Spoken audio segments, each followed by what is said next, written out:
I think you'd agree that most leaders are pretty good at their jobs. They're able to succeed, lead a team, they do well. The challenge becomes when something unexpected happens, potentially, like a pandemic.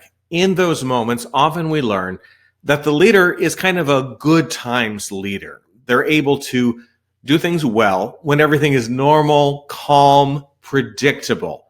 When you get a curveball, something you didn't expect, suddenly their skills are tested and maybe some skills that they don't have are suddenly exposed. So what do you do then? I want to give you a process that I think can help you become a better leader and better prepare yourself for those moments where you may be like, uh-oh, this doesn't look good. My name is Ken Okel. I'm a professional speaker. I talk to audiences about ways you can improve your performance on the job. And I do that by giving examples from my professional background, which includes broadcast news, hurricane relief, and professional ballet. Now, I know, unusual combination, but in each and every field, I had to perform at a high level every day under pressure. First step that I want you to do, periodically, put this on your calendar. Start of a day, I want you to write down a few things. Look at the previous day. I want you to celebrate yesterday. What I mean by that, think back through that day, ordinary day, doesn't have to be something special. 2 columns. What went right and what went wrong? What were the things that you did really well? And what were the things where you're like, well, that was a mistake or that was a waste of time? Go through that list and think about what was your involvement with those things. Is it possible when the things that went right, can you spend a little more time on those activities? Was there something special that happened? Was it something out of your control? Let's go to the other column. Think about the things that didn't go well, or you look at them later and you're kind of scratching your head going, I don't know what happened. I get it, okay?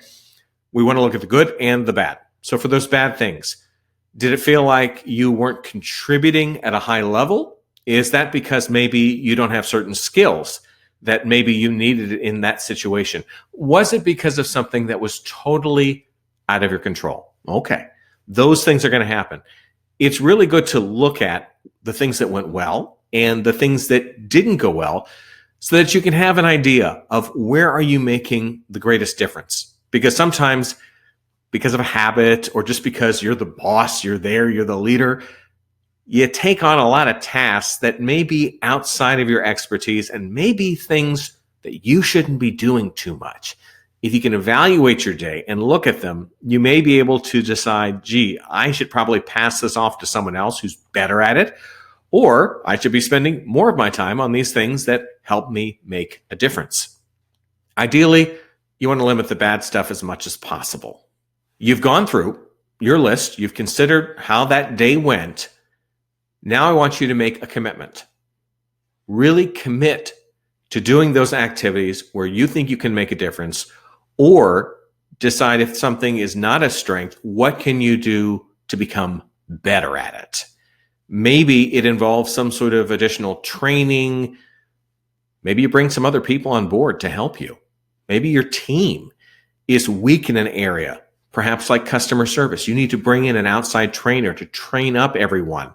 It's not just about your performance, but also can be about your team's performance. You want to make sure you're not just sticking with the status quo and being like, oh, woe is me, if only we had better customer service. No. Those days are over. You need to have some sort of commitment and action plan in terms of how you're going to get better or how you're going to minimize some of the problems. As I mentioned before, sometimes leaders take on a lot of tasks that they just start to do, but really it's not part of their skill set. They don't really have a competitive advantage in doing them. In those cases, you probably shouldn't be doing those things. Maybe you have to. But is there a way that you can pass it off to someone else, maybe you even outsource it, or really decide, is this an activity that we need to be doing? Sometimes you got a big list of tasks that you do every day. Over time, certain ones just don't matter anymore. Try this process every week. Just take maybe 15 minutes to do this type of self-evaluation. What I have found is that often when things get busy and things get challenged, you start to get a little bit of tunnel vision, where you're so focused on doing the next task and then the task after that, that you don't look at the big picture and you don't consider Gee, is this a waste of our time? Is this something we should really be doing? Is this something that I should be doing? When you're so close to the problem, you don't notice it. If you can step back a little bit, I think it can help.